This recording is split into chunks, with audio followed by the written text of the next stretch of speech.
Komisi Pemilihan Umum Republik Indonesia telah menetapkan pasangan calon presiden dan calon wakil presiden nomor urut 2 sebagai pemenang Pilpres 2024. Prabowo Gibran memperoleh 6.214.691 suara atau setara dengan 58,6% dari total suara nasional sebesar 14.227.475. Dengan kemenangan ini, menarik untuk melihat siapa saja yang diprediksi akan menjadi menteri di bawah pemerintahan Prabowo Gibran, terutama dari kalangan wanita. Berikut adalah prediksi Sri Kandi Menteri dalam Kabinet Prabowo Gibran 2024-2029. 1. Sri Mulyani.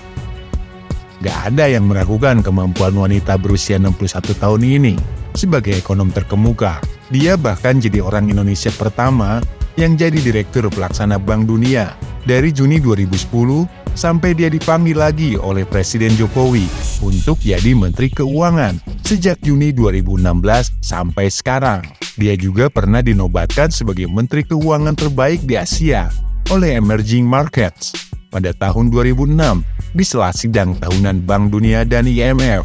Dia juga terpilih sebagai salah satu wanita paling berpengaruh ke-23 di dunia versi majalah Forbes tahun 2008 dan wanita paling berpengaruh kedua di Indonesia versi majalah Globe Asia tahun 2007. Jadi, gak heran deh kalau diprediksi Sri Mulyani bakal dipercaya lagi oleh Prabowo Gibran buat jadi Menteri Keuangan 2024-2029. Sangat masuk akal ya, emang mantap banget prestasinya. 2. Susi Pujiastuti. Susi Pujiastuti diprediksi bakal jadi Sri Kandi Menteri di Kabinet Prabowo Gibran. Ibu berusia 59 tahun ini banyak yang ngarepin kembali jadi Menteri Kelautan dan Perikanan. Nah, ini masuk akal banget. Soalnya, dulu dia udah pernah ngerjain jabatan itu di pemerintahan Jokowi yang pertama. Kerjaannya Susi di bidang kelautan dan perikanan dianggap sukses sama masyarakat. Kalau dia jadi menteri lagi, pasti serasi deh. Mungkin kamu juga kagum sama kerjanya Susi waktu dia jadi pejabat kan? Dikenal karena kebijakannya yang tegas, khususnya soal penangkapan ikan ilegal. Bahkan, namanya dihubungkan sama kata tenggelamkan, yang artinya hukuman buat kapal-kapal asing ilegal di perairan Indonesia. Kalau nanti Susi beneran masuk Kabinet Prabowo Gibran, bidang kelautan dan perikanan bakal kembali ke jalurnya. Nah, menurut kamu, Pak Prabowo mau ngasih kursi Menteri Kelautan ini buat Ibu Susi atau enggak nih? Ayo share pendapatmu di bawah. 3. Tri Risma Harini. Tegas dan enggak neko-neko. Itulah Tri Risma Harini, yang dikenal karena keberaniannya dalam mengambil tindakan dan kerja kerasnya dalam memimpin. Diprediksi akan kembali menjadi Menteri Sosial. Sri Kandi yang satu ini sering terlibat langsung di lapangan, bahkan turun dari mobil buat atur lalu lintas pas ada macet. Terus, dia juga suka ikut membersihkan sampah gitu. Makanya, masyarakat tuh banyak yang kagum. Presiden Jokowi juga udah percayain dia buat jadi Menteri Sosial sejak Desember 2020. Sebelumnya, dia sudah punya pengalaman jadi wali kota Surabaya. Dia bahkan pernah masuk nominasi wali kota terbaik di dunia versi World Mayor Project tahun 2015. Gimana menurut kalian? Setuju gak kalau Ibu Risma kembali jadi Mensos? Share pendapat kalian di kolom komentar ya. 4. Retno Marsudi.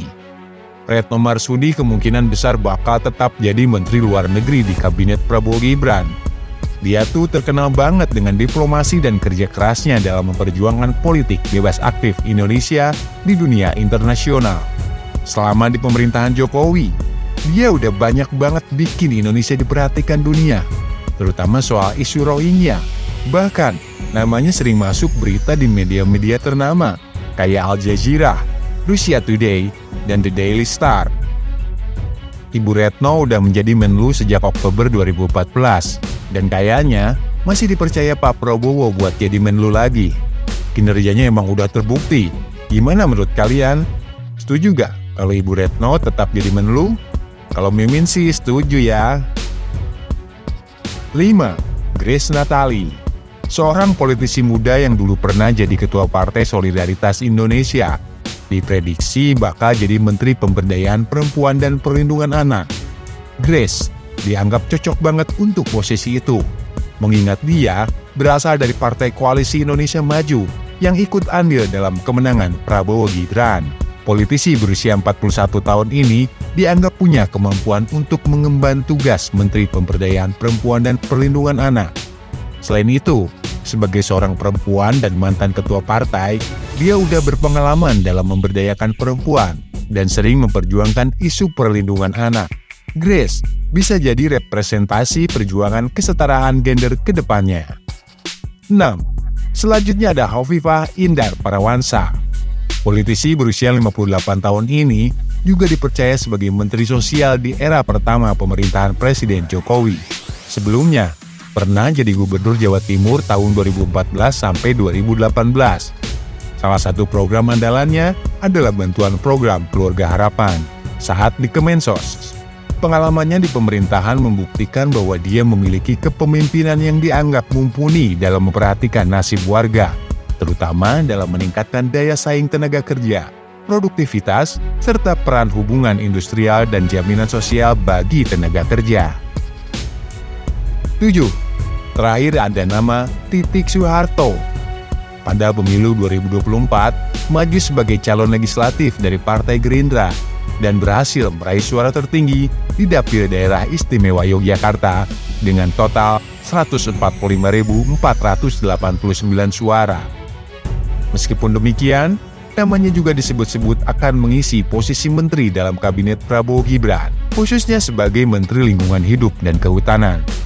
Sebelumnya, Titik Soeharto pernah menjabat sebagai Wakil Ketua Komisi 4 di DPR RI pada periode 2014-2019. Saat itu, tanggung jawabnya di Komisi 4 meliputi bidang pertanian, pangan, maritim, dan kehutanan.